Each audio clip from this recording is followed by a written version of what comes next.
Good morning student. आज की हमारी वर्कशीट है क्लास 10th की इंग्लिश वर्कशीट नंबर 36 जो है from the diary of Anne Frank. Start करते हैं। क्वेश्चन नंबर फर्स्ट है, paper has more patience than people, why does the statement means, कि इस स्टेटमेंट का मतलब क्या है। More people like writing than talking, she felt she could not express well on paper, she had more faith in people than paper, she could openly express on paper without someone correcting her। अब इसका मतलब क्या है, देखिए ए में कहा गया है कि बहुत सारे लोगों को पेपर पे लिखना ज़्यादा अच्छा लगता है बजाय से कि वो बातें करें। और जो एनी थी उसको क्या है, she felt she could not express well on paper, कि वो पेपर पे बहुत अच्छे से नहीं लिख सकती।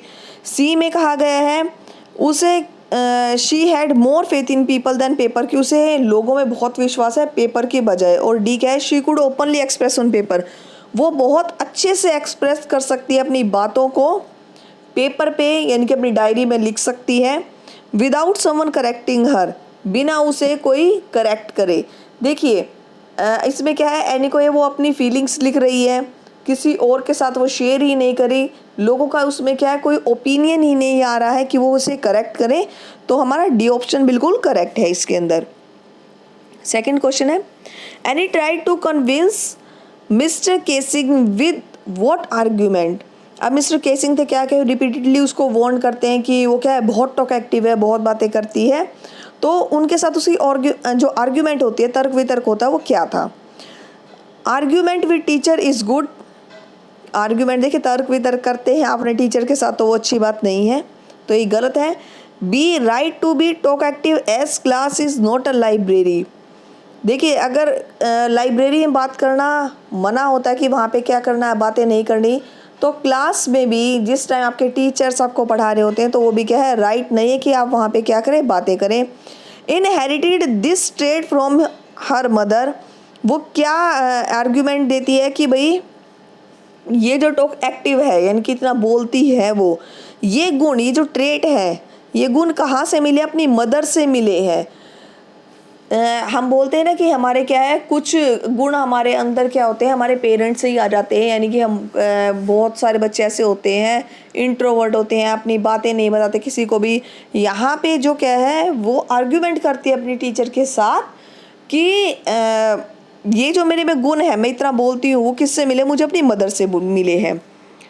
और डी है, found it impossible to be quiet in class, या वो ये बोलते हैं कि भाई क्लास में चुप रहना तो बिल्कुल इम्पॉसिबल है। तो सी हमारा बिल्कुल करेक्ट ऑप्शन है, क्यों मिस्टर केसिंग को क्या कह के कन्विंस करती है कि उसके जो एक गुण है वो उससे किससे मिले, उससे अपनी मदर से मिले हैं। क्वेश्चन नंबर 3 है, how did any feel when mister casing punished her the third time.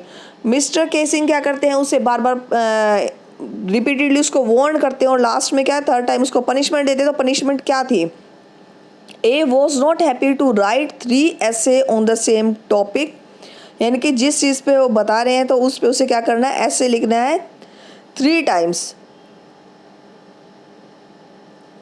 B she did not enjoy making fun of Mr Keesing, वो इंजॉय नहीं करती मिस्टर केसिंग का मजाक उड़ा के। Was worried that she had no more ideas, जब उसको punishment मिलती है तो वो किस लिए वरिड है कि उसके पास कोई आइडिया ही नहीं है, वो क्या बताए क्या लिखे। ओके, तो हमारा सी ऑप्शन बिल्कुल करेक्ट है। इसमें डी और है, was thrilled to showcase her writing skill once more, या वो बहुत एक्साइटेड है कि वो क्या करे, अपनी राइटिंग स्किल को एक बार और दिखा सकती है कि मैं कितना अच्छे से लिख सकती हूँ। तो हमारा जो सी ऑप्शन है बिल्कुल करेक्ट है। नेक्स्ट पार्ट इसका, फुटप्रिंट्स विदाउट फीट, जिसमें ग्रिफिन है साइंटिस्ट, उससे रिलेटेड ये हमारा चैप्टर है। Pick the option that correctly match column A and B. Column A the stranger was, हमें क्या करना है, ए वाले कॉलम को बी वाले से मैच करना है। Stranger was eccentric, callus and short tempered. देखिए ये जो स्ट्रेंजर क्या था, बहुत गुस्से वाला था, ठीक है, बहुत जल्दी गुस्सा आता है, सनकी है। तो स्ट्रेंजर का ये है, ही हैड एस्केप्ड, वो कैसे बचा, eccentric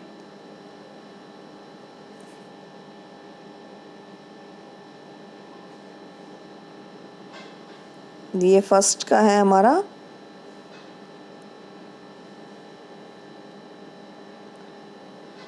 the stranger was eccentric, callus and short tempered. Second का ही हैज़ एस्केप्ड, कहाँ से भागा था वो बच के? फ्रॉम ईपिंग टू लंदन, बच के वो कहाँ से भागा था? फ्रॉम ईपिंग टू लंदन वापस आया था। थर्ड है he had an uncommon appearance, उसकी अनकॉमन अपीयरेंस कैसी थी कि उसने क्या कर रखा था? अपने फोरहेड पे उसने बैंडेजेस को कवर कर रखा था ताकि उसकी शक्ल किसी को दिखाई ना दे। तो हमारा डी ऑप्शन इसमें बिल्कुल करेक्ट है। सेकंड क्वेश्चन है मिसेस हॉल। मिसेस हॉल कौन है? जो ईपिंग में उसने सराय ली थी, यानी कि जिस धर्मशाला वगैरह में वो रहा था उस इन में उसकी मालकिन मिसेस हॉल है। Mrs Hall was ill treated by Griffin. What were her feeling when that incident happened? जब इंसिडेंट हुआ था मिसेस ग्रिफिन क्या थी? उसे बहुत बुरा ट्रीटमेंट मिला था ग्रिफिन से, तो उनकी फीलिंग्स हमें बतानी है। Stunned and furious, shocked and outrage, outrage and nervous, stunned and agitated. तो हमारा डी ऑप्शन क्या है? बिल्कुल करेक्ट रहेगा कि स्टन्ड एंड एगिटेटेड। थर्ड है the boys were surprise to see barefoot footprints in London, they felt that the footprints were, जब वो वहाँ पे लंदन में बॉयज़ ने देखा था कि कुछ फुटप्रिंट्स और वो क्या है कॉन्टिन्यूसली आगे बढ़ते जा रहे हैं, तो जो बच्चे उन्हें देख रहे थे उन्होंने क्या सोचा था इसे देख के? Those of a mysterious man, a figment of imagination of a man who was invisible, seen due to some magic trick. तो जो बच्चे थे लगातार पीछा कर रहे थे, उन्हें लगा कि ये कोई मैजिक ट्रिक होगी। उन्हें ये था कोई मिस्टीरियस मैन है, ये कोई ऐसा आदमी जो इनविजिबल है, या उनकी कोई इमेजिनेशन है, उन्हें लग रहा था ये कोई मैजिक ट्रिक से हो रहे। तो हमारा डी ऑप्शन बिल्कुल करेक्ट रहेगा।